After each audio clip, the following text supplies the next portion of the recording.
ሴጋና መዘዙ። ሴጋ ምን ማለት ነው? ስለ ሴጋ ብዙ የማናውቀው ነገር ማወቅ እንችላለን። ለምን ቢባል ሴጋ የሚያመጣው በማህበራዊና በኢኮኖሚያዊ ችግር በዚህ ቪዲዮ ልታውቁ ትችላላችሁ። ሴጋ የማታውቁ ግን ይህ ቪዲዮ ማየት ይቅርባችሁ። ለምን ቢባል አለማወቁም ደግ ነገር ነው። ሰላም ታረሳሁም ክቡራትና ክቡራን። በዛሬውም እንደተለመደው ሴጋና መዘዙ በሚል ርዕስ ተመልሼ መጥቻለሁ። አብራችሁን ቆዩ።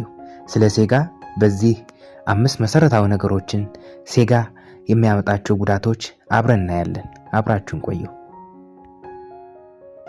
ብዙ ስለምናወራው ነገር ግን ስለምናደርገው ጎጂ ልማድ ለምክክር እንዲረዳ በግልጽ ቋንቋ የተጻፈ ነውና ሙቾት ሚነሳህ መስሎ ከሚሰማህ ያለም ማየት ምርጫህ ያንተ ነው።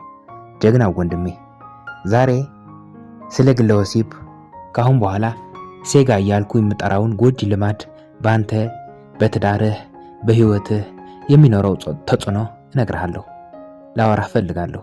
ይህ የምነግርህ ግን በወንድምነት ብቻ እንድታየው በአክብሮት ጠይቃለሁ።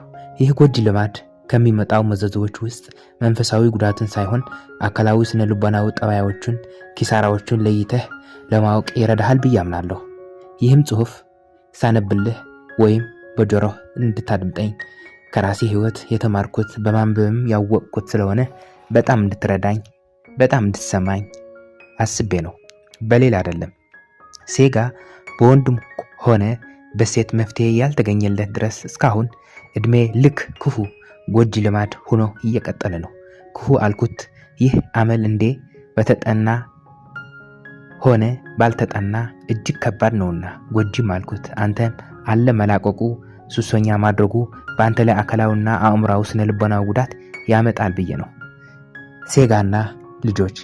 ሴጋ የሚያስከትለው ዘለቃዊ አንድም በወቅቱ ካላቆመ እድሜ ልክ ችግር ከመሆኑ አንጻር ልጆች ወደ ጉርምስና እድሜያቸው እየተቃረቡ ሲሄዱ ስለ ወሲብ ጸጋነትና አካባቢያዊ አጠቃቀሙ መማር አለባቸው። በተለይም ይህ ባለንበት ነባራዊ ዘመን የወንዶች ወንድነት በቆሸሸበትና አባቶችም እንደ አባት ያልታዩበት ዘመን ያለ ነው።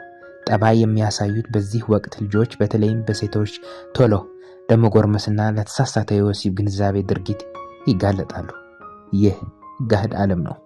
በዚህ በተጨማሪም ዘመን ወላጃቸው የቴክኖሎጂ ውጤት በሆኑ መሳሪያዎች በምናምናቸው የወሲብ ትዕይንቶች ፕሮግራማቲቪቲ ችግር ላይ ቤንዚን ያርከፈክፋሉ። ምንም እንኳን ሴጋ አብዛኛው የወንዶች ክፍል ቢያጠቃም ልማድ ቢሆንም በወሲቡ አብዮት ወዲህ ያልተለመዱ ሴቶችም ሴጋም ጀምረዋል። አንተ ታዲያ ሚስትህና ልጆችህን ወንድም ሆነ ሴቷን ስለ ወሲብ ትክክለኛ አግባባዊ አፈጻጸሙ ስለ ሴጋም ጎጂነት ብታስተምር ዘንድ የመጀመሪያ አወቅከው ጉዳቱንም ጭምር ራስህን ጠብቀህ ልትገኝ ይገባል። በዚህ መሰረት ሚስትህም ሆነች ልጆችህ በዚህ ልማድ እንዳይገኙ ስርዓት ልትሰራላቸው፣ ልትመክራቸው፣ ቢገኙ ደግሞ ልትቀጣቸው ትችላለህ። የሴጋ ጎጂ ልማድነት ከወንዶች አንጻር ጉዳታዊ አካላዊ ጉዳት። ወንድሜ፣ ሴጋ በቋሚነት የምትመታ ከሆነ የሰውነትህን ፈሳሽ፣ ወዝህን፣ ጉልበትህን አሟጦ ይጨርሰዋል። ይህም ማለት ከሴጋ በኋላ ሰውነትህ ይርፈሰፈሳል፣ አይንህም ይፈዛል፣ ስብር ይሆናል። እንዲዬ ወየቢስ ከሚስቴ ጋር ስፈጽም ይደክመኝ ያለ ብትለኝ፣ አዎ ወሲብ ከመፈጸም ሴጋ ብትፈጽም ይደክማል። ነገር ግን ከራሷ ጋር የምትፈጽመው ሰውነትህን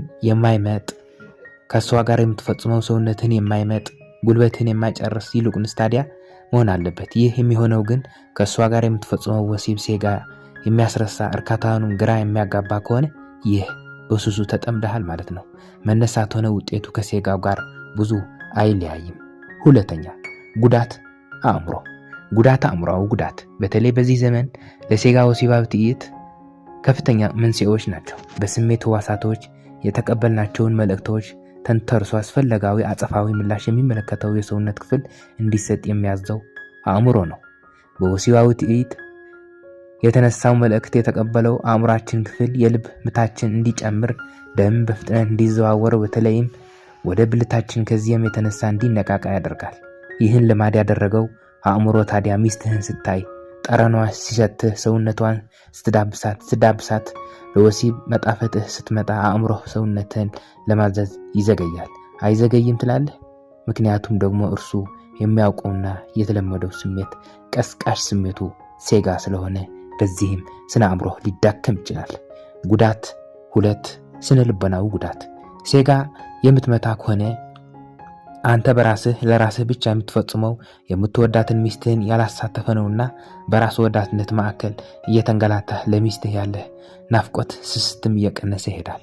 አለባበሷን ማድነቅ፣ የናፍቆቷን ፍቅር ቃላት መናገር ወዘተ ተረፈ የሚሉ ነገሮችን ከአንተ ላይ ሊጠፉና ሊበኑ ይችላሉ።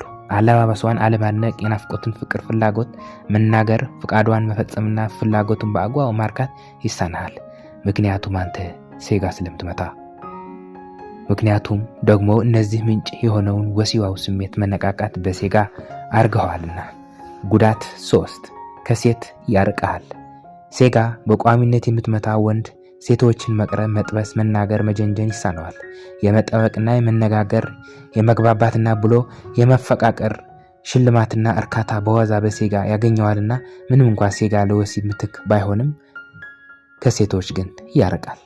ጉዳት 4 ወኔህን ይስበዋል። ፍርዱ ብዙ የሆነ ማዕበላዊ ሚናህን የምትወጣበት ወኔ ይገልልሃል።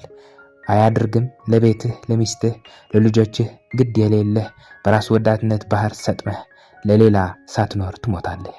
ጉዳት 6 ለስንፈተ ወሲብ ይዳርጋል። ዋናውና መሰረታዊ ነገር ክቡራትና ክቡራን የዩቲዩብ ቻናል ተከታታዮች ለዚህ ሐሳብ ከተስማማችሁ ወይም ትማሩበታላችሁ ብዬ ያቀረብኩት ሐሳብ ከተማራችሁት ሼር እያረጋችሁ ወደ ሌላ ሰው እንዲደርስ ልታግዙኝ ትችላላችሁ። እኔ አብራችሁ የምቆየው የመራንፎ ዩቲዩብ ቻናል ባለቤት ነኝ። ጉዳት ስለ ወሲብ ያደርጋል። ጉዳት ስለ ወሲብ ያደርጋል ሲባል ውድ ወንድሜ ይህን ስነግርህ አእምሮህና ወሲብ የምታደርግበት ጊዜ ይጨርሳል እያልኩ እመክርሃለሁ። በትዳርህና በህይወትህ የቆየና እድሜ የሰጠህ እንድትሆን ሴጋ ማቆም አለብህ። አመሰግናለሁ። ቀጣይ በተመሳሳይ ቪዲዮና በተመሳሳይ ሐሳብ ተመልሼ እመጣለሁ። እስከዚያው ግን ቸር ቆዩ። ሰላም።